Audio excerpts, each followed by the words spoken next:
चलो बेटा, ये आप देखिए। तो आज आपका एनसीईआरटी एग्जाम्पलर सीरीज का जो दूसरा टॉपिक है वो आपका है बेटा मोल कॉन्सेप्ट। मोल कॉन्सेप्ट मतलब पूरा का पूरा जो बेसिक पहला वाला टॉपिक है, बेसिक कॉन्सेप्ट ऑफ केमिस्ट्री, इसके क्वेश्चन आपको डिस्कस किए जाएंगे। तो टोटल जितने भी इसमें क्वेश्चन होंगे वो परसेंटेज के बेस पे होंगे, मोलैरिटी होंगे जो एनसीईआरटी और एनसीईआरटी एग्जाम्पलर में दिए हैं। लिमिटिंग रिएजेंट का क्वेश्चन होगा, सारे के सारे क्वेश्चन आपके पढ़े होंगे। तो चलिए इसमें समय न बर्बाद किया जाए और क्वेश्चन एक एक करके डिस्कस किया जाए। तो देखिए इसमें आपका पहला क्वेश्चन, पढ़िए क्वेश्चन क्या है और पूरा का पूरा बेटा कॉन्सेप्ट आराम से समझिए। सिंपल क्वेश्चन हो, टिपिकल क्वेश्चन हो, कुछ भी हो, कॉन्सेप्ट समझिए कि क्या होगा, कैसे होगा, आंसर क्या दिया हुआ है। इन्होंने देखिए दिया हुआ है calculate molecular mass of glucose molecule. बेटा ये कह रहा है कि ग्लूकोज जिसका फार्मूला होगा C6H12O6, इसका बेटा इन्होंने मोलर मास नहीं मॉलिक्यूलर मास पूछा हुआ है। इन्होंने बेटा ग्लूकोज का मॉलिक्यूलर मास पूछा हुआ है। अब ढंग से सुनिए क्या होगा, कैसे होगा। मॉलिक्यूलर मास का बेटा मतलब होता है वन मॉलिक्यूल का मास, सिंगल मॉलिक्यूल का मास।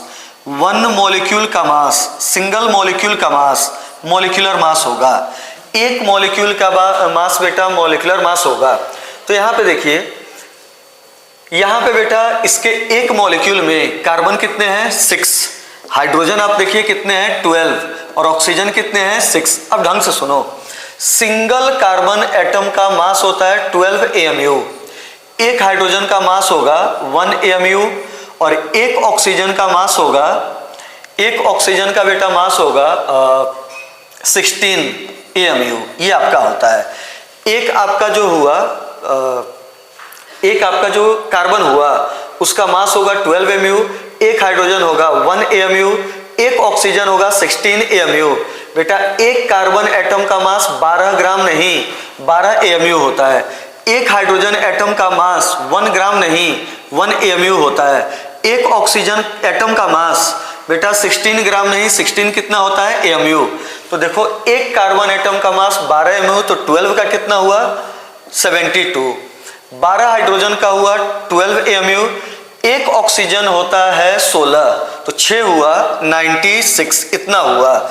इनको ऐड कर दीजिए, 6 और 2 8 और 2 10, ये आपका हुआ। 7 1 8, 1 9 और 9 18, इतना हुआ। लेकिन ये जो आंसर है बेटा ये ग्राम में नहीं है, किस में है AMU। तो आपका जो ग्लूकोज हुआ, ग्लूकोज का मॉलिक्यूलर मास मतलब सिंगल ग्लूकोज मॉलिक्यूल का मास AMU के फॉर्म में कितना होगा 180। ये आप ध्यान दीजिएगा, ठीक। आइए नेक्स्ट क्वेश्चन पे। क्वेश्चन नंबर आपका है, देखिए क्वेश्चन नहीं है, थोड़ी सी थ्योरी है। पहले इस थ्योरी को पढ़ो कि क्या है कैसे है और तब इसके बारे में हम आपको एक्सप्लेन कर रहे हैं। देखिए एनसीईआरटी में मोल कॉन्सेप्ट में बेटा लिखा हुआ है 1 mole is the amount of substance that contains as many particle or entities as there are atoms in exactly 12 gram और इतना केजी ऑफ द। ये देखो, ये ध्यान दीजिए, कार्बन 12 आइसोटोप, ये हटाइए इस पॉइंट को इधर। आपसे एग्जाम में पूछा जाए कि 1 मोल मतलब जो एवोगैड्रो नंबर होता है उसको एक्सप्लेन करने के लिए स्टैंडर्ड क्या यूज हुआ था, तो कार्बन का वो आइसोटोप यूज हुआ था जिसका एटॉमिक मास कितना होगा 12 होगा। तो ये आपका हुआ। अब इसको पढ़िए फिर से एक बार, लिख रहा है 1 mole is the amount of a substance that contains as many particle or entities as there are atoms in exactly 12 gram of the carbon 12 isotope. Carbon 12 isotope के 12 ग्राम कार्बन में, कार्बन 12 आइसोटोप के 12 gram carbon में जितने carbon के atom होंगे उन्हीं को कहा जाता है 1 मोल। फिर से सुनिए, 1 मोल का मतलब एवोगैड्रो नंबर का स्टैंडर्ड मतलब क्या होता है, कार्बन 12 आइसोटोप के 12 ग्राम में, कार्बन 12 आइसोटोप के 12 ग्राम में जितने बेटा कार्बन के एटम होंगे उन्हीं एटम के नंबर को क्या कहा जाता है 1 मोल, और एक्सपेरिमेंटली ये पाया गया था 6.02 इंटू 10 की पावर 23। इसको बेटा डिस्कवर किया था एवोगैड्रो ने, तो नाम दिया गया एवोगैड्रो नंबर। हालांकि बेटा डिस्कवर किया था ओस्टवाल्ड ने, ओस्टवाल्ड ने, लेकिन ओस्टवाल्ड के गुरु जी थे बेटा एवोगैड्रो, तो उनके रेस्पेक्ट में इसका नाम दिया गया एवोगैड्रो नंबर। अब अगला देखिए क्या है, the mass of 1 mole of a substance in gram is called its molar mass. ये हटाइए पॉइंट, फिर से देखिए क्या है, आपको तैयार करना है इस पेज में। The mass of 1 mole of a substance in gram is called molar mass. बेटा कोई भी 1 मोल हो, कोई भी पार्टिकल हो 1 मोल हो, और 1 मोल पार्टिकल का मास, ये देखिए यूनिट, 1 मोल पार्टिकल का मास किसमें हो, ग्राम, तो कहा जाता है मोलर मास। 1 मोल पार्टिकल का मास ग्राम में हो, उसको क्या कहा जाएगा, मोलर मास। जैसे 1 मोल कार्बन एटम का, 1 मोल कार्बन एटम का बेटा मास होता है 12 ग्राम, तो ये कार्बन का बेटा मोलर मास हुआ। जबकि 1 कार्बन एटम का जो मास होगा वो होता है 12 AMU। दोनों में अंतर देखिए, 1 मोल कार्बन एटम का जो मास होता है वो 12 ग्राम होता है, जबकि सिंगल कार्बन एटम का जो मास होगा वो 12 AMU होगा, या 12/Na ग्राम होगा। यूनिट का डिफरेंस देखिएगा, 1 AMU बराबर होता है 1 AMU इक्वल टू होता है 1.6 इंटू 10 की पावर -24 ग्राम। तो बेटा AMU हटाओ, ग्राम लगाओ, तो ये आपका आंसर आएगा। फिर से सुनिए, 1 मोल कोई भी चीज हो, किसी भी 1 मोल पार्टिकल का मास ग्राम के फॉर्म में रिप्रेजेंट हो तो उसको कहा जाएगा मोलर मास। जबकि बेटा 1 कार्बन एटम का मास जो होगा उसको कहा जाएगा एटॉमिक मास, 1 मॉलिक्यूल का जो मास होगा उसको क्या कहा जाएगा, मॉलिक्यूलर मास। अंतर देखिए, 1 मोल कार्बन एटम का मास 12 ग्राम हुआ, तो ये मोलर मास हुआ, और 1 कार्बन एटम का मास कितना होगा, 12 AMU।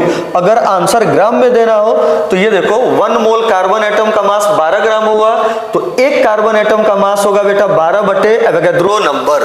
तो इन दोनों में से कोई एक आंसर आप चेक कीजिएगा, तो ये डिफरेंस पकड़िए, अच्छा क्वेश्चन आपका फ्रेम होगा।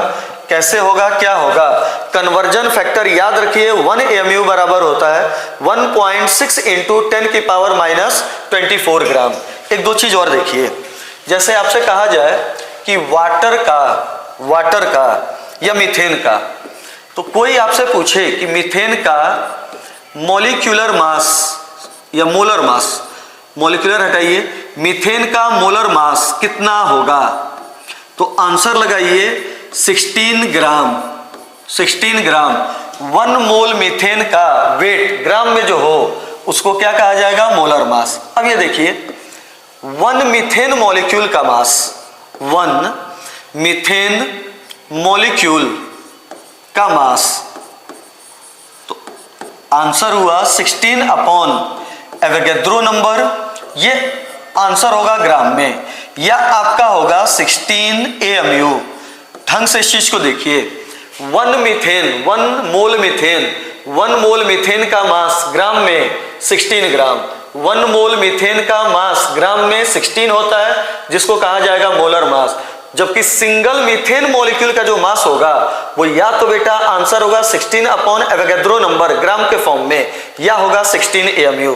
थोड़ा सा और देखिए, 1 मोल कार्बन एटम, ये 1 मोल है, 1 मोल कार्बन एटम का मास मतलब एटॉमिक मास या molar atomic mass, atomic mass नहीं, मोलर एटॉमिक मास, ये तो हुआ मॉलिक्यूलर मास।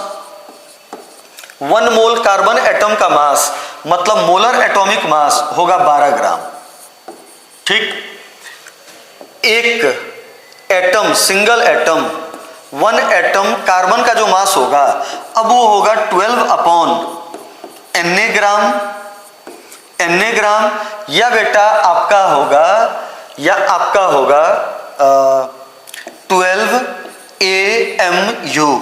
तो इस चीज का अंतर देखिएगा, मोल के फॉर्म में हो, यूनिट ग्राम हो तो मोलर मास कहा जाता है। और एक मीथेन बेटा मॉलिक्यूल का जो मास होगा उसको मॉलिक्यूलर मास कहा जाएगा। यूनिट ग्राम में भी हो सकती है, यूनिट एमयू में भी हो सकती है। तो इस चीज का आप ध्यान दीजिएगा कि क्या होगा, कैसे होगा। आइए नेक्स्ट पार्ट पे आपका, यहां पे देखिए अगला क्वेश्चन पढ़िए आराम से। कह रहा है कि ए compound contain 4.07% of hydrogen, 24.27% of carbon and 71.65% chlorine. और एग्जामिनर कह रहा है कि जो कंपाउंड है उसका मोलर मास इतना ग्राम है। तो पूछ रहा है कि उस कंपाउंड का एम्पिरिकल फार्मूला क्या होगा और मॉलिक्यूलर फार्मूला क्या होगा। ढंग से बेटा ये क्वेश्चन देखिए, लैंग्वेज देखिए। एग्जामिनर कह रहा है कि एक कंपाउंड है और उस कंपाउंड का एक कंपाउंड है, उस कंपाउंड में हाइड्रोजन की परसेंटेज 4 है, कार्बन की परसेंटेज 24.27 है और क्लोरीन की बेटा जो परसेंटेज है वो 71.65% है। फिर एग्जामिनर कह रहा है कि जो कंपाउंड है उसका मोलर मास मतलब 1 मोल का मास 98.96 ग्राम है। तो उस कंपाउंड का एम्पिरिकल फार्मूला क्या होगा और मॉलिक्यूलर फार्मूला क्या होगा।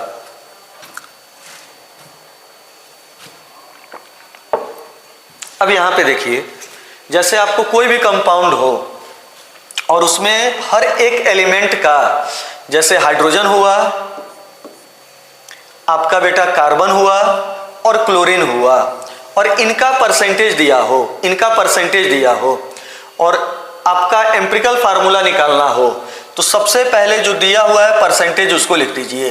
तो ये दिया हुआ है 4.07%, कार्बन का दिया हुआ है 24.27% और क्लोरीन का दिया हुआ है 71.65%।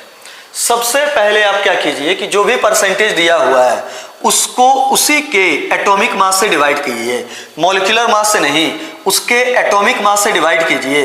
तो 4 को 1 से डिवाइड कीजिए, कार्बन का जो मास है 12.27, इसको बेटा आप डिवाइड कीजिए कितने से, 12 से, और जो क्लोरीन है इसको आप डिवाइड कीजिए 71.65 को आप डिवाइड कीजिए 35.5 से, ये आप डिवाइड कीजिए। अब बेटा डिवाइड करो तो ये आएगा 4, ठीक। फिर ये आएगा आपका बेटा 2 के अप्रॉक्स और ये भी आएगा 2। अब इनको आप क्या कीजिए, इनको क्या कीजिए कि सबसे सिंपलेस्ट होल नंबर रेशियो में चेंज कीजिए। इनको सबसे सिंपलेस्ट होल नंबर रेशियो में चेंज कीजिए, और सबसे सिंपलेस्ट होल नंबर रेशियो में चेंज करना हो तो इन तीनों में जो सबसे छोटा हो उसको उससे सबको डिवाइड कीजिए। तो 2 से 4 को डिवाइड कीजिए, 2 आया, 2 से 2 को डिवाइड कीजिए, 1 आया, 2 से 2 को डिवाइड कीजिए, 1 आया। अब यहाँ पे बेटा आपका कार्बन का नंबर 1, हाइड्रोजन का नंबर 2, क्लोरीन का नंबर कितना आ रहा है 1। तो ये हो गया CH2Cl, ये हो गया एम्पिरिकल फार्मूला। क्लियर हुआ। अब अगर किसी भी एम्पिरिकल फार्मूला को आप एम्पिरिकल फार्मूला को n से मल्टीप्लाई कर दो तो वो किस में चेंज होता है, मॉलिक्यूलर फार्मूला में। किसी भी एम्पिरिकल फार्मूला को n एक इंटीजर होता है 1 2 3 4, उससे मल्टीप्लाई करो तो वो किस में चेंज होगा, मॉलिक्यूलर फार्मूला। और ये बेटा n निकलता कैसे है, तो n इक्वल टू होता है molecular weight upon empirical weight, ये आपका होता है, ये आपका होगा। तो ये देखिए यहाँ पे मॉलिक्यूलर वेट कितना दिया हुआ है 98.96। और आइए बेटा एम्पिरिकल फार्मूला का वेट, एम्पिरिकल वेट निकालें तो एक कार्बन का वेट हुआ 12, 2 हाइड्रोजन हुआ 2 और क्लोरीन हुआ 35.5। तो इसको आप सॉल्व करो तो 5 2 7 और 2 9, ये हुआ, ठीक। फिर ये बेटा 3 और 1 कितना हुआ 4, 49.5, इससे डिवाइड कर दीजिए। तो 49.5 से डिवाइड करो तो ये अप्रॉक्स कितना आया 2, n की वैल्यू 2 आई। एम्पिरिकल फार्मूला था CH2Cl और इसको 2 से बेटा मल्टीप्लाई करो तो कार्बन का मॉलिक्यूलर फार्मूला जो कंपाउंड था वो आएगा, कार्बन के नंबर आएंगे 2, हाइड्रोजन का नंबर आएगा 4 और क्लोरीन का नंबर कितना आएगा 2। कार्बन का नंबर 2, हाइड्रोजन का नंबर 4, क्लोरीन का नंबर 2। तो एक आंसर हुआ एम्पिरिकल फार्मूला में बेटा ये, और मॉलिक्यूलर फार्मूला में आंसर हुआ ये। तो ढंग से ये देख लीजिएगा सॉल्यूशन क्या हुआ, कैसे किया गया। जब भी परसेंटेज दिया हो, परसेंटेज को उसी के एटम के एटॉमिक मास से डिवाइड कीजिए तो एक रेशियो मिलेगा। उस रेशियो को simplest whole number ratio, fraction में नहीं, सिंपलेस्ट होल नंबर रेशियो में चेंज कीजिए। और इसके लिए क्या किया जाता है कि जो मिलता है उसमें जो छोटा दिखे उससे सबको क्या कर दीजिए, डिवाइड। फिर बेटा उसको रख दीजिए एटम के नीचे तो एम्पिरिकल फार्मूला मिलेगा। आप क्या करो कि मॉलिक्यूलर वेट को एम्पिरिकल वेट से डिवाइड करो तो एक नंबर मिलेगा। अगर उस नंबर को एम्पिरिकल फार्मूला से मल्टीप्लाई कर दो तो क्या मिल जाएगा, मॉलिक्यूलर फार्मूला। तो ये आपका क्वेश्चन हुआ। चलिए नेक्स्ट क्वेश्चन पे आप देखिए क्या है।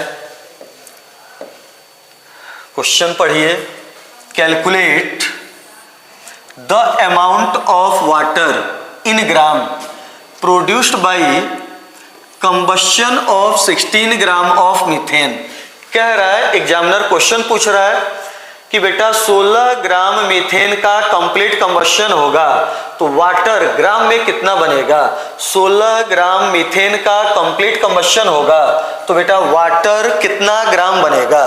तो चलिए, जब भी इस टाइप का क्वेश्चन आए सबसे पहले आप कंप्लीट बैलेंस इक्वेशन लिखिए जो कह रहा है। तो मीथेन का कंबशन कह रहा है तो लिखिए मीथेन प्लस O2, और जब मीथेन का कंप्लीट कंबशन होगा तो बनेगा बेटा कार्बन डाइऑक्साइड और साथ में क्या बनेगा, वाटर। ये आपका बना। रिएक्शन को बेटा बैलेंस कीजिए। बैलेंस करने का हमने तरीका बताया था कि 1 मोल हाइड्रोकार्बन को कंप्लीट कंबशन करना हो तो ऑक्सीजन का लगता है X प्लस Y/4, और अगर इतना ऑक्सीजन मिला तो X मोल कार्बन डाइऑक्साइड बनता है और Y/2 मोल वाटर का क्या होता है, फॉर्मेशन। तो यहां पे देखिए ये X होता है और ये क्या होता है, Y। तो X प्लस Y/4 मतलब 1 + 1 करो तो यहां पे ये आ गया कोफिशिएंट 2, X का नंबर 1 तो कार्बन डाइऑक्साइड बनेगा 1, और हाइड्रोजन का नंबर है बेटा 4 तो Y/2 करो तो वाटर कितना बनेगा, 2। रिएक्शन कह रहा है आपका कि जब 1 मोल मीथेन का कंप्लीट कंबशन कराया जाए तो 2 मोल O2 मिल लगता है, और इतना O2 मिल जाए तो 1 मोल कार्बन डाइऑक्साइड बन रहा है और 2 मोल वाटर का क्या हो रहा है, फॉर्मेशन। अब ढंग से देखिए, एग्जामिनर पूछ रहा है कि 16 ग्राम मीथेन का कंबशन हो, 16 ग्राम मीथेन का कंबशन हो तो वाटर कितना ग्राम बनेगा, ये क्वेश्चन पूछ रहा है। 16 ग्राम मीथेन का कंप्लीट कंबशन हो तो वाटर कितने ग्राम बनेंगे। बड़ा सिंपल क्वेश्चन है, लेकिन एक लाइन बेटा ढंग से सुनो।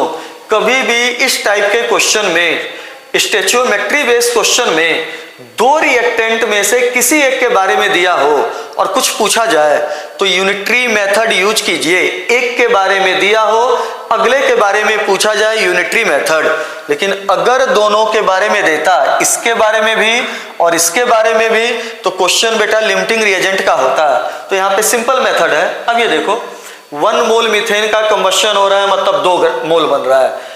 1 मोल मतलब 16 ग्राम का कंबशन हो रहा है तो 2 मोल बन रहा है, मतलब 2 गुणे 18 ग्राम वाटर का क्या हो रहा है, फॉर्मेशन। तो आंसर क्या हो गया, 36। वहां पे आप देखिए तो ढंग से देख लीजिए, 1 मोल का वेट, मोलर वेट 16 ग्राम, 2 मोल का वेट, मोलर वेट कितना होगा, 2 × 18, आंसर क्या हो जाएगा, 36। चलिए बेटा नेक्स्ट क्वेश्चन आपका देखिए, फिर से उसी पैटर्न का एक और क्वेश्चन, और ये नीट का आया हुआ क्वेश्चन है। How many moles of methane are required to produce 22 gram carbon dioxide after complete combustion. Examiner कह रहा है कि 22 ग्राम कार्बन डाइऑक्साइड बनाने के लिए मीथेन का कंप्लीट कंबशन हो। लैंग्वेज पढ़िए, how many moles of methane are required to produce 22 gram carbon dioxide after complete combustion, methane के कितने मोल मीथेन का कंप्लीट कंबशन हो कि 22 ग्राम कार्बन डाइऑक्साइड बने। तो फिर से बेटा ये पूरा का पूरा बैलेंस रिएक्शन लिखिए। तो देखिए बैलेंस रिएक्शन आपने लिखा तो 1 मोल मीथेन का जब कंप्लीट कंबशन होता है तो 2 मोल O2 लगता है, और इतना मोल O2 लगे तो 1 मोल कार्बन डाइऑक्साइड बनेगा प्लस 2 मोल वाटर का क्या होगा, फॉर्मेशन। ये आपका हुआ। अब इसमें एग्जामिनर कह रहा है कि हमें 22 ग्राम कार्बन डाइऑक्साइड बनाने के लिए कितने मोल मीथेन लगेंगे। तो ये देखो 1 मोल मीथेन का जब कंप्लीट कंबशन हो रहा है तो 1 मोल मतलब 44 ग्राम कार्बन डाइऑक्साइड बन रहा है। तो 44 ग्राम कार्बन डाइऑक्साइड बनाने के लिए मीथेन के कितने मोल लग रहे हैं, 1। और एग्जामिनर पूछ रहा है कि 22 ग्राम कार्बन डाइऑक्साइड बनाना हो तो मीथेन के मोल कितने लगेंगे, half. Simple question. 1 mole carbon dioxide मतलब 44 ग्राम कार्बन डाइऑक्साइड बनाने के लिए मीथेन के कितने मोल लग रहे हैं, 1। तो 22 ग्राम बनाने के लिए कितने लगेंगे, हाफ। सिंपल क्वेश्चन था। आइए नेक्स्ट पार्ट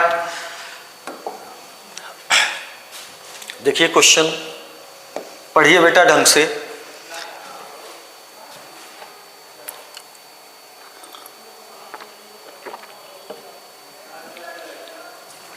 देखिए क्या कह रहा है क्वेश्चन।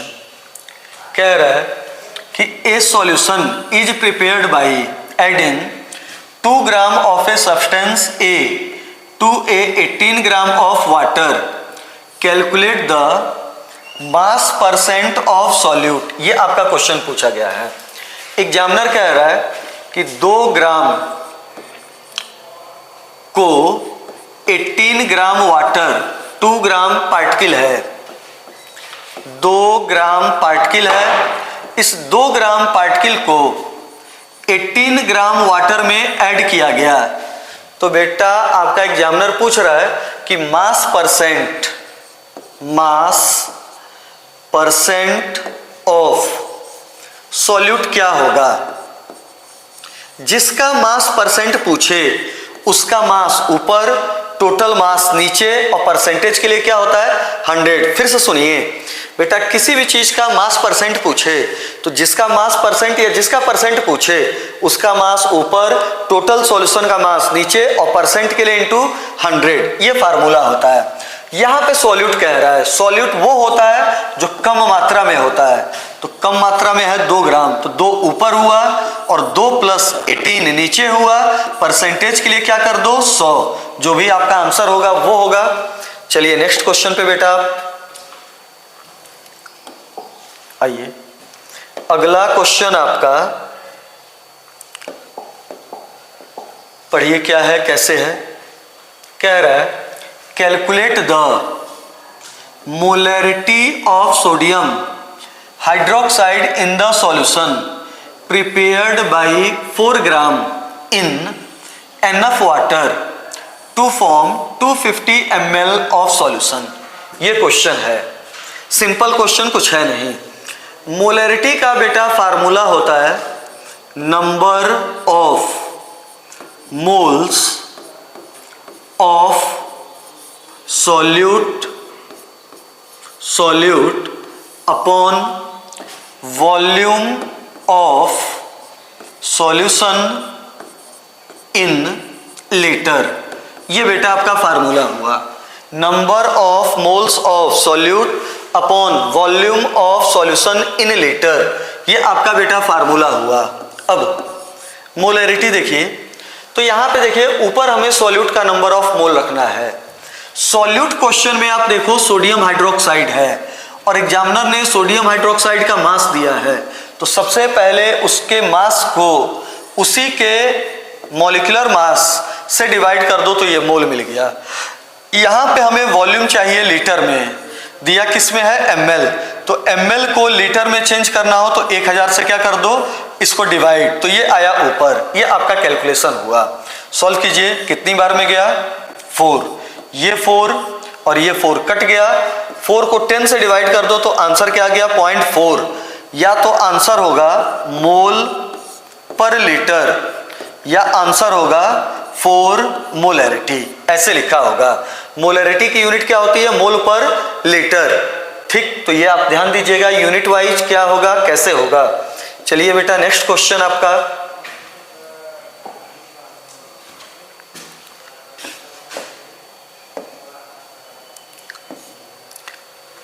ये क्वेश्चन आपका बेटा इंपॉर्टेंट है।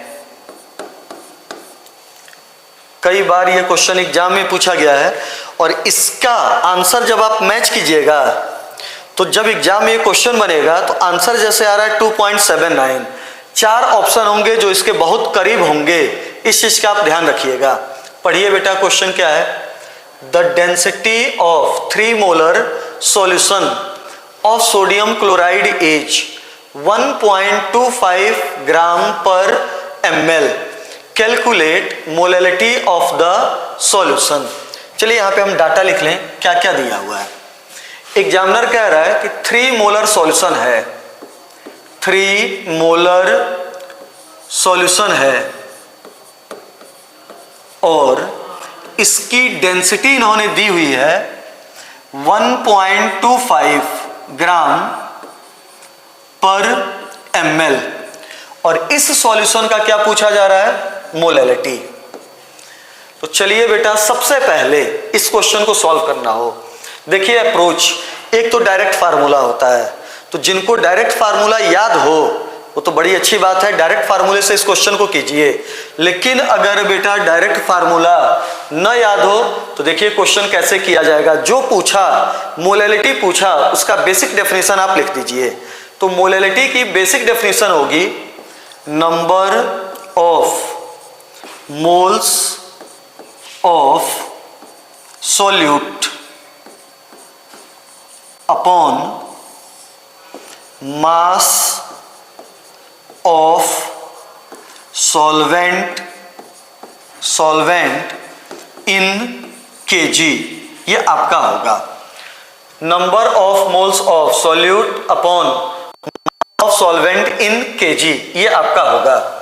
तो यहां से देखिए moles of solute, 3 molar solution का मतलब हुआ कि 3 मोल sodium chloride present in 1 litre solution, ये आपका मतलब हुआ। तो यहां से देखिए हमें बेटा नंबर ऑफ मोल सॉल्यूट चाहिए और number of moles of solute कितने मिल गए? 3, तो ये 3 हो गया।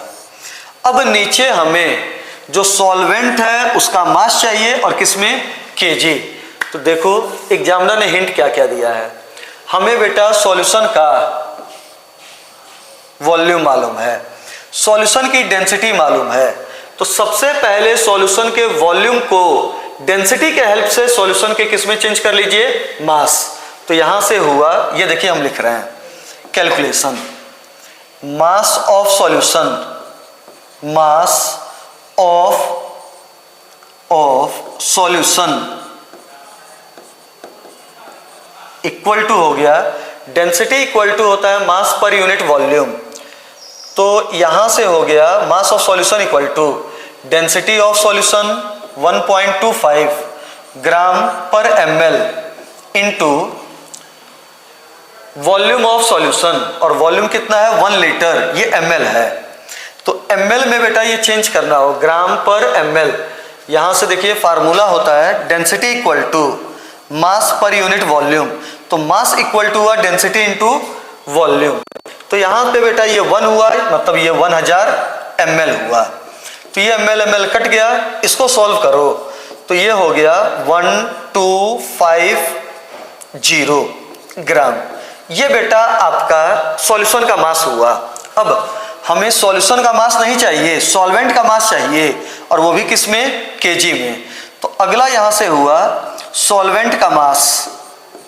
तो सॉल्वेंट इक्वल टू होगा, सॉल्वेंट का मास होगा सॉल्यूट का मास, सॉल्यूशन का मास माइनस सॉल्यूट का मास, और सॉल्यूट का मास होगा सॉल्यूट का नंबर ऑफ मोल इनटू उसका मॉलिक्यूलर वेट, और सोडियम क्लोराइड का मॉलिक्यूलर वेट होता है 58.5। तो यहां से सॉल्व करो तो ये हो गया 1250 माइनस 5 3 जा 15 8 3 जा 24 और 1 25 और ये हो गया 5 3 15 और 1 16, 5 3 15, 8 3 24, 1 25, 2 5 3 15 और 2 17, ये आपका हुआ। तो 1250 में से 175.5 घटा दीजिए, तो ये देखिए दिया हुआ है 1074.5 और ये बेटा आपका ग्राम में आएगा। इसको केजी में चेंज करना हो तो 1000 से ये डिवाइड कर दो, तो आंसर आपका ये कैलकुलेट करने के बाद आएगा 2.79 ये मोलल। तो इस चीज को आप ध्यान दीजिएगा। क्वेश्चन अच्छा है, सिंपल है, लेकिन बहुत ढंग का क्वेश्चन है। हर एक दूसरे साल में इस टाइप का क्वेश्चन बेटा रिपीट होता है। चलिए नेक्स्ट क्वेश्चन पे आप अगला क्वेश्चन देखिए क्या है, कैसे है। ये भी क्वेश्चन आपका इंपॉर्टेंट है, पढ़िए, क्वेश्चन अच्छा है।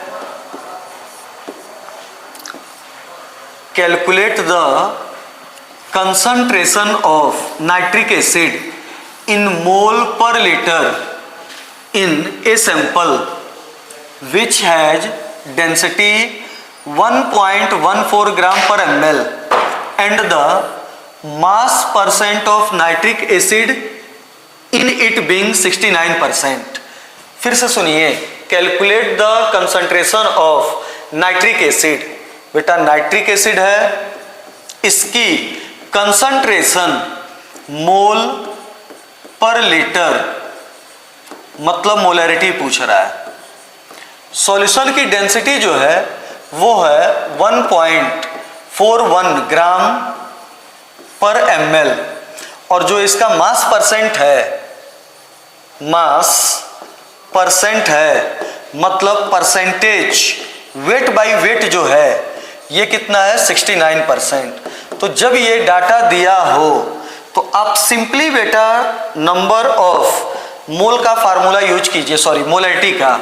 मोलैरिटी इक्वल टू होगा 10 इंटू जो परसेंटेज दिया है, मान लो x% into density of solution upon molecular weight of solute. ये फार्मूला यूज कीजिए, मॉलिक्यूलर वेट ऑफ सॉल्यूट, और ये हो गया डेंसिटी ऑफ सॉल्यूशन। फिर से सुनिए, परसेंटेज वेट बाय वेट में हो तभी बेटा डेंसिटी का यूज होगा। अगर ये परसेंटेज वेट बाय वॉल्यूम के में हो तो ये डेंसिटी यूज नहीं होता है। फिर से सुनिए, मोलैरिटी इक्वल टू होता है परसेंटेज अगर दिया हो और परसेंटेज वेट बाय वेट के फॉर्म में दिया हो तो मोलैरिटी का फार्मूला होता है 10 into x% into density of solution upon molecular weight of solute. रख दीजिए, मोलैरिटी इक्वल टू होगा 10, परसेंटेज कितना है 69। इसमें कोई बेटा 100 वगैरह से डिवाइड मल्टीप्लाइड नहीं करना है, वो सब कुछ रखा गया है। डेंसिटी आपका दिया हुआ है 1.41 ग्राम पर ml और बेटा सॉल्यूट आपका जो है वो नाइट्रिक एसिड है और नाइट्रिक एसिड का मास होता है मॉलिक्यूलर मास, मोलर मास होता है 63। आप इसको सॉल्व कर लीजिएगा, आपका आंसर आएगा। जो भी आंसर है ये आपका आंसर आएगा। ये देखिए, ये लगभग कितना होगा, 1 से ज्यादा, ठीक 1 से ज्यादा होगा और ये इतना डाटा है और ये 10 है, तो ये सॉल्व कीजिएगा तो आंसर लगभग इसका आता है 15 पॉइंट समथिंग करके। ये चेक कर लीजिएगा आप आंसर इसका। नेक्स्ट क्वेश्चन आइए, क्या कह रहा है, देखिए बेटा अगला क्वेश्चन पढ़िए। Question number 1.12। तो क्वेश्चन नंबर 1.12 में आप देखिए कि क्या है, कैसे है। कह रहा है कि if the density of methanol is 0.793 kg per liter, what is its volume needed for making 2.5 litre of इतना मोलर सॉल्यूशन। फिर से देखिए इस क्वेश्चन को, क्वेश्चन ये भी बेटा अच्छा है, एनसीईआरटी का क्वेश्चन ये भी आपका अच्छा है। एग्जामिनर कह रहा है कि डेंसिटी ऑफ मिथेनॉल है CH3OH और इसकी डेंसिटी जो है वो है 0.793 kg पर लीटर, ये आपकी डेंसिटी है। और एग्जामिनर कह रहा है कि इस मिथेनॉल का हम यहाँ से क्या वॉल्यूम लें ताकि जो सॉल्यूशन बने उस सॉल्यूशन की बेटा मोलरिटी 0.25 हो जाए और सॉल्यूशन की वॉल्यूम 2.5 लीटर हो जाए, ये हो जाए। सॉल्यूशन की मोलरिटी 0.25 हो और सॉल्यूशन की वॉल्यूम क्या हो जाए 2.5 लीटर। फिर से क्वेश्चन सुनिए, क्वेश्चन बेटा अच्छा है, ठीक। क्वेश्चन पढ़िए, if the density of methanol is 0.793 kg per liter, what is its volume needed for making 2.5 liter of its 0.25 molar solution? Clear? तो देखिए क्या है, कैसे है। ये आपका एग्जामिनर कह रहा है कि मिथेनॉल है जिसकी डेंसिटी 0.793 kg, यूनिट का ध्यान दीजिए, पर लीटर kg। एग्जामिनर कह रहा है कि हम इस डेंसिटी वाले मिथेनॉल का कितना वॉल्यूम यूज करें, इस डेंसिटी वाले मिथेनॉल का कितना वॉल्यूम यूज करें कि जो फाइनल सॉल्यूशन बने उसकी बेटा मोलरिटी इतनी हो जाए और वॉल्यूम इतनी हो जाए। चलिए डेंसिटी वॉल्यूम फार्मूला रिलेट कीजिए जो दिया है, बहुत ज्यादा इधर उधर ना सोचा करो। देखो इसको रिलेट कीजिए, तो इसको रिलेट करना है तो डेंसिटी इक्वल टू हुआ मास पर यूनिट वॉल्यूम, ठीक। वॉल्यूम पूछ रहा है तो वॉल्यूम इक्वल टू हुआ मास पर यूनिट डेंसिटी। हमें वॉल्यूम कैलकुलेट करना है, सॉल्यूशन का डेंसिटी दिया हुआ है कितना 0.793, ये दिया हुआ है, यूनिट लिख दे रहे हैं, किसमें दिया हुआ है केजी पर लीटर। अगर हम सॉल्यूशन का मास और वो भी किसमें केजी में लेते आए तो सॉल्यूशन का वॉल्यूम हमें मिल जाएगा बेटा किसमें लीटर। इस चीज का ध्यान रखिए। अब देखिए सॉल्यूशन का मास कैसे मिलेगा, याद रखिएगा कि मास रख दीजिएगा केजी में तो आंसर किस में आएगा लीटर। तो यहाँ पे देखिए ये आपका बेटा डाटा है मोलरिटी, तो मोलरिटी इक्वल टू यहाँ पे ये कैलकुलेशन कर दे रहे हैं मास वाला, तो ये मोलरिटी इक्वल टू दिया हुआ है 0.25 और मोलरिटी इक्वल टू होता है number of mole of solution upon volume of solution. तो यहाँ से बेटा देखो 0.25 इक्वल टू हुआ नंबर ऑफ मोल, हमें नहीं चाहिए मास चाहिए, तो फार्मूला हुआ number of mole equal to weight upon molecular weight, और मिथेनॉल का मोलिकुलर वेट मोलर वेट होगा 12 और ये 4 16 और 16 32 ये हुआ, और वॉल्यूम जो हुआ वो आपका दिया हुआ है कितना 2.5 लीटर। क्लियर है? तो यहां से मास जो आया, वेट जो आया, ये याद रखिएगा ग्राम में आएगा, तो ये हुआ 0.25 इंटू 32 इंटू 2.5, और इस मास को आप किससे डिवाइड कर दो 1000, तो ये जो मास आएगा वो किस में आ जाएगा केजी, और इस डाटा को आप ले जाके यहां पे रख दीजिए, आंसर आ जाएगा। तो फाइनल वॉल्यूम का जो कैलकुलेशन हुआ वो आपका हुआ 0.25 इंटू 32 इंटू 2.5 अपॉन 1000 इंटू 0.793, और जब ये कैलकुलेट कीजिएगा तो ये जो वॉल्यूम का आंसर आएगा वो किस में आएगा लीटर। तो ध्यान दीजिएगा इस क्वेश्चन में हमने क्या क्या बताया, कैसे अप्रोच है। क्वेश्चन देखिए 1 से 1.5 लाइन का है और कितना अच्छा ये क्वेश्चन आपका एग्जाम में फ्रेम होगा। चलिए बेटा अगले क्वेश्चन पे चला जाए। देखिए क्या है कैसे है, ठीक। ये क्वेश्चन सिंपल है, या इस क्वेश्चन को आप अपने से कीजिएगा, पीपीएम के बेस पे क्वेश्चन है। अब देखिए यहां पे क्वेश्चन नंबर 123, देखिए क्या है, कह रहा है कि एक रिएक्शन है, ढंग से पढ़ो, इसमें 1 मोल ए 1 मोल B2 के साथ रिएक्ट कर रहा है, तो 1 मोल AB2 बन रहा है। रिएक्शन कह रहा है कि 1 मोल A 1 mole B2 1 mole A 1 mole B2, ये एटम है, ये मॉलिक्यूल है। 1 मोल A 1 मोल B2 के साथ 1 मोल एटम 1 मोल मॉलिक्यूल के साथ रिएक्शन कर रहा है, तो 1 मोल AB2 बन रहा है।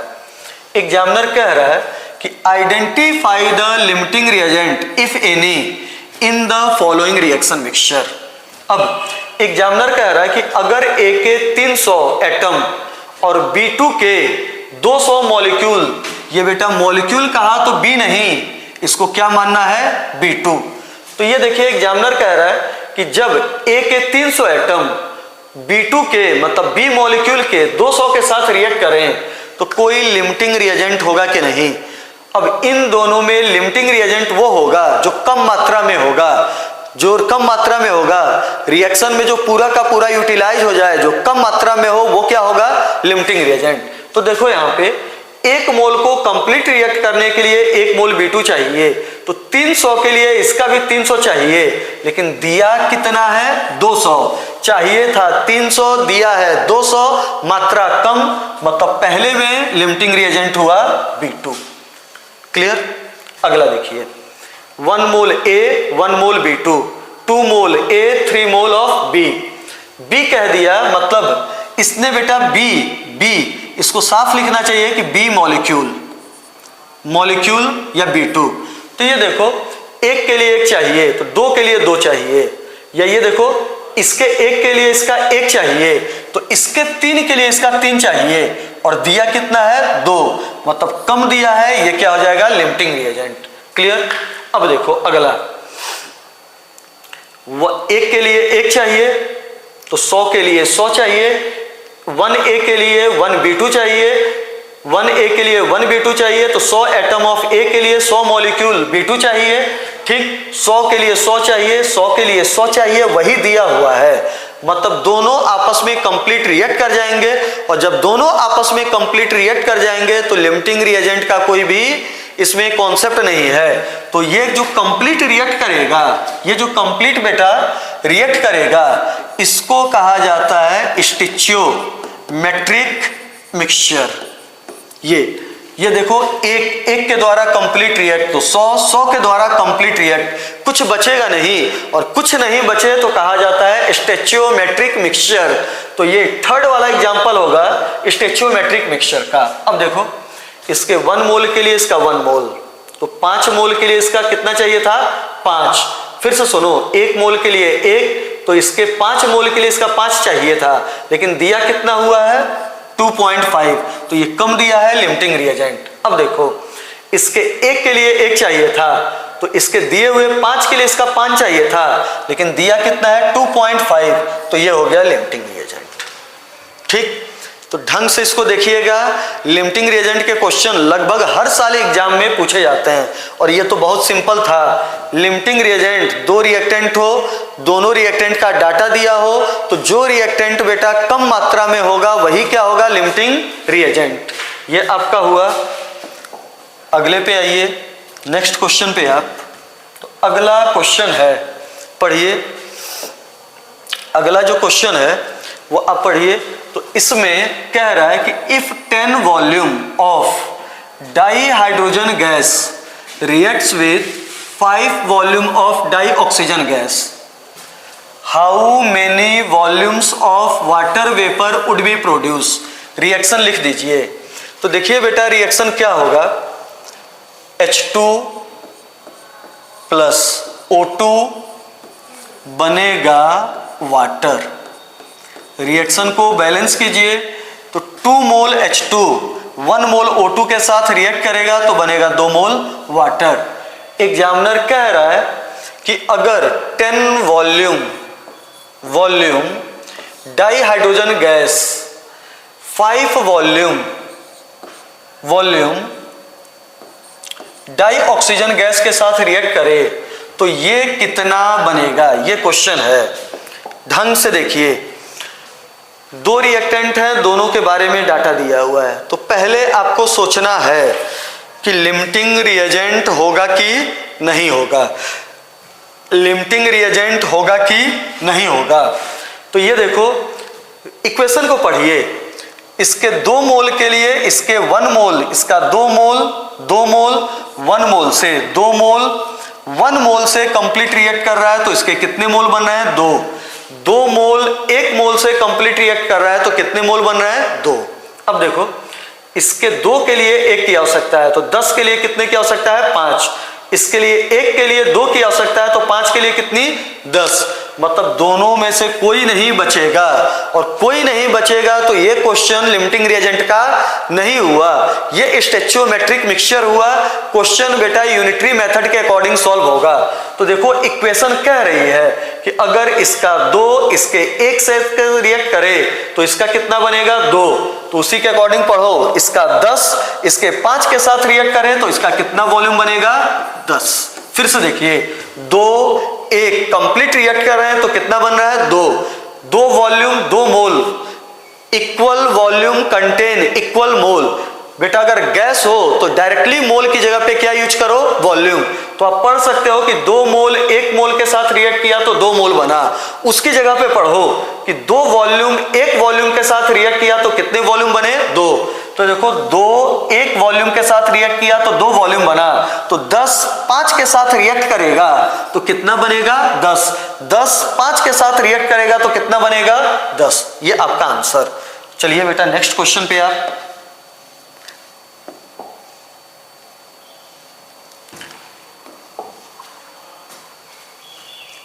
क्वेश्चन देखिए क्या है, कैसे है।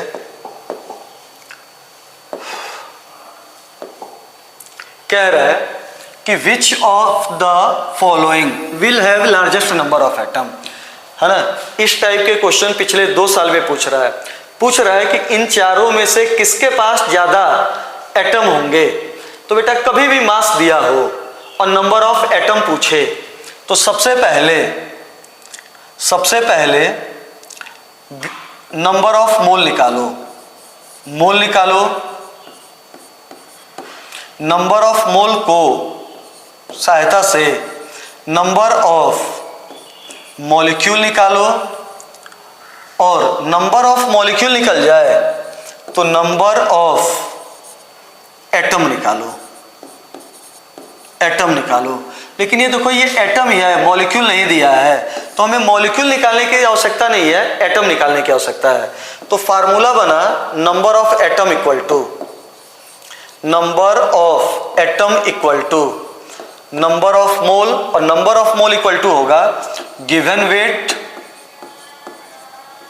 Wait upon molar weight into Avogadro number. अब इस फार्मूले में देखिए आप ढंग से, तो सब में क्या हो रहा है कि गिवन वेट क्या है? सेम, Na सबके लिए सेम। तो जिसका मॉलिक्यूलर वेट सबसे कम उसमें नंबर ऑफ एटम ज्यादा। और गोल्ड, सोडियम, लिथियम और क्लोरीन में सबसे कम मॉलिक्यूलर वेट या एटॉमिक वेट किसका होगा? लिथियम का। तो लिथियम का एटॉमिक वेट सबसे कम होगा या मोलर एटॉमिक वेट सबसे कम होगा, तो इसमें नंबर ऑफ एटम क्या होंगे? ज्यादा। तो आंसर कौन सा गया आपका? 3rd। नेक्स्ट क्वेश्चन देखिए, आपका क्वेश्चन क्या कह रहा है, पढ़िए। What will be the mass of 1 carbon atom in gram. तो देखो बेटा यहां पे अभी आपको ट्रेंड बताया था, 1 मोल कार्बन एटम का मास होता है 12 ग्राम।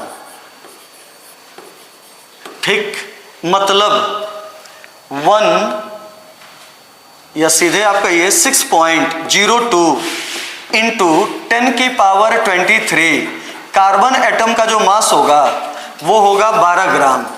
तो यहां से आप देखिए 1 कार्बन एटम का जो मास होगा वो हुआ बेटा 12/6.02 इंटू 10 की पावर 23 ग्राम। ये आंसर हुआ। और अगर यूनिट बेटा ग्राम में न दिया हो तो इसको जब एमयू में कन्वर्ट करोगे तो आंसर आएगा 12 एमयू। तो बेटा एक कार्बन एटम का मास होगा 12 ग्राम बटे एवोगैड्रो नंबर, या एक कार्बन एटम का मास एमयू में कितना होगा? 12। तो ये आप ध्यान दीजिएगा। आइए नेक्स्ट क्वेश्चन पे। अगला क्वेश्चन देखिए क्या है, कैसे है। कह रहा है कि calculate the number of atoms in each of the following 52 moles of argon, 52 AMU of helium and 52 gram of helium. एक एक सॉल्व करो। क्या है, एग्जामिनर कह रहा है पहला 52 mole of argon, moles of argon में बेटा आर्गन के कितने एटम होंगे। तो आप जानते हो कि 1 मोल में एटम का नंबर होता है एवोगैड्रो नंबर, तो इतने में एटम का नंबर होगा 52 इंटू 6.02 इंटू 10 की पावर 23। पहले का सॉल्यूशन ये। दूसरे में आइए, एग्जामिनर कह रहा है कि 52 AMU, म्यू मतलब AMU ऑफ हीलियम में हीलियम के कितने एटम होंगे। ढंग से सुनना, हीलियम का एटॉमिक मास कितना होता है 4। इसका मतलब होता है कि 4 AMU हो तो हीलियम का एटम कितना होगा 1 हीलियम एटम होगा, 1 हीलियम एटम होगा। तो 1 AMU में हीलियम के एटम होंगे 1/4 और एग्जामिनर पूछ कितने में रहा है 52। तो 52 AMU में हीलियम के एटम होंगे 1/4 इंटू 52, आंसर कितना होगा 13। अगला देखिए question number 3, 52 gram of helium में हीलियम के बेटा आपके नंबर ऑफ एटम कितने होंगे। तो नंबर ऑफ एटम अभी बताया फार्मूला, जब भी कोई भी चीज दिया हो और नंबर ऑफ एटम पूछे तो सबसे पहले मोल में चेंज करो। तो मोल हो गया 52/4 और इंटू मल्टीप्लाई किससे कर दो एवोगैड्रो, तो ये आंसर हुआ। तो ढंग से इन तीनों का सॉल्यूशन देखिएगा क्या है कैसे है, ये भी एक अच्छा क्वेश्चन बनता है। ये वाला बेटा कई बार क्वेश्चन पूछा गया है। 52 AMU में हीलियम के कितने एटम होंगे, आंसर क्या आया है 13। तो एक ये क्वेश्चन अच्छा। चलिए नेक्स्ट क्वेश्चन पे आप, क्वेश्चन है आपका, पढ़िए, calcium carbonate reacts with aqueous HCl to give calcium chloride, carbon dioxide according to reaction. Examiner पूछ रहा है what mass of calcium carbonate is required to react completely with इतना इतना ये ग्राम। ठीक, फिर से एक बार क्वेश्चन पढ़ो क्या है कैसे है। एग्जामिनर कह रहा है calcium carbonate reacts with aqueous HCl to give calcium chloride and carbon dioxide according to the reaction। ठीक, फिर एग्जामिनर पूछ रहा है कि what mass of calcium carbonate is required to react completely with 25 ml 0.75 molar HCl। Examiner कह रहा है कि एक ये रिएक्शन है, कैल्शियम कार्बोनेट सॉलिड है प्लस 2 HCl है, ये एक्वस है, ये बना calcium chloride aqueous plus carbon dioxide gas plus water liquid. Examiner कह रहा है कि 25 ml और 0.75 मोलर HCl से कंप्लीट रिएक्ट करने के लिए इसके कितने ग्राम की आवश्यकता पड़ेगी। ढंग से देखो, इसके 2 मोल को कंप्लीट रिएक्ट करने के लिए इसका कितना मोल लग रहा है 1, इसके 2 मोल को रिएक्ट करने के लिए कितना मोल लग रहा है 1। तो एग्जामिनर पूछ रहा है कि HCl के 25 ml 0.75 मोलर को कंप्लीट रिएक्ट करने के लिए इसका कितना मास लगेगा। तो ये देखो 2 मोल के लिए 1 मोल लग रहा है, तो इसकी सहायता से इसका मोल निकालो, फिर इसका मोल और इसके मोल को किस में चेंज कर लो मास। तो यहाँ पे number of mole equal to हुआ मोलरिटी इनटू वॉल्यूम। ml में दिया है बेटा, लीटर में चेंज करो तो डिवाइड किससे करो 1000। तो ये आपका यहाँ से कटा, ये हो गया 100, 25 4 हुआ, ये आपका हुआ 3, ये हुआ 4, ये हुआ 0।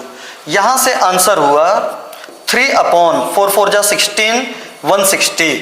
तो ये देखो यहाँ पे नंबर ऑफ मोल कितना आया 3/160। कैलकुलेशन एक बार चेक कर लीजिए। मोलरिटी इक्वल टू होता है नंबर ऑफ मोल पर लीटर, तो मोल इक्वल टू हुआ मोलरिटी 0.75 इंटू वॉल्यूम, लीटर में चेंज करो 1000, पॉइंट हटा ये हटा, 25 चौको 100, 25 75, 25 चौको 100 0, ये हुआ 3/160।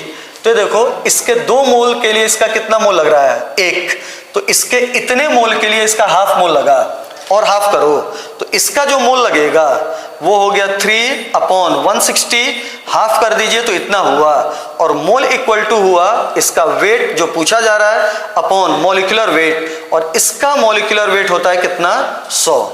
तो यहां से मास निकल के आएगा, वेट निकल के आएगा 3 × 100/320, ये कैंसिल हुआ, ये हुआ 30/32। आंसर लगभग आएगा आपका बेटा 0.9 ग्राम के आसपास। तो इस क्वेश्चन को देख लीजिएगा कैसे एक्सप्लेन किया गया है, ठीक। आइए नेक्स्ट क्वेश्चन आपका। तो ये देखिए पूरा का पूरा बेटा एनसीईआरटी आपके टेक्स्ट के क्वेश्चन, एग्जाम्पल के क्वेश्चन, और सेम क्वेश्चन एग्जाम्पलर में भी पड़े हुए हैं। एक एक क्वेश्चन आपका ये हो गया। अगला बेटा जो आपका टॉपिक होगा, पढ़े रहिएगा, chemical bonding and it's molecular structure, उसका एनसीईआरटी एग्जाम्पलर का सीरीज होगा। Thank you.